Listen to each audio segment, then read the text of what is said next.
So I'm Heather Andrew and I'm CEO of Neuro in the UK.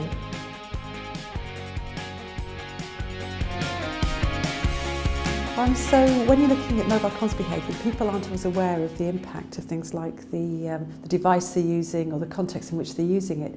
So if you ask them those questions, they can't really tell you very much about the behaviour. By looking at brain response, we can see how responses vary according to the device people use, the context in which they use it, and the sort of activity that they're doing. So we can track all sorts of changes in brain response as people are using different mobile technologies.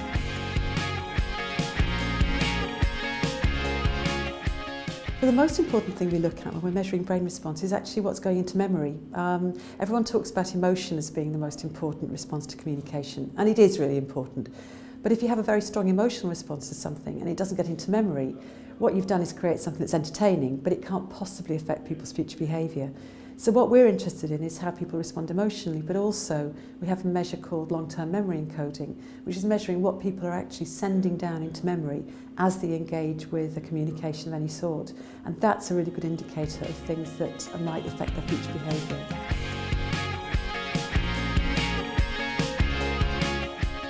So as the mobile world develops, it's having all sorts of impacts on traditional media. What's happening is that different media are actually having an interplay with one another. So something will happen on a mobile device that will affect the way people respond on TV and vice versa. And so what it's doing is creating a sort of ecosystem in communications that didn't exist before. And what we have to become aware of as marketers is that we have to think about the total effect of all our communication in a much, much deeper way than we ever did before. And that's not going to go away. The world's going to change forever, and we have to think about how all these things interrelate to one another.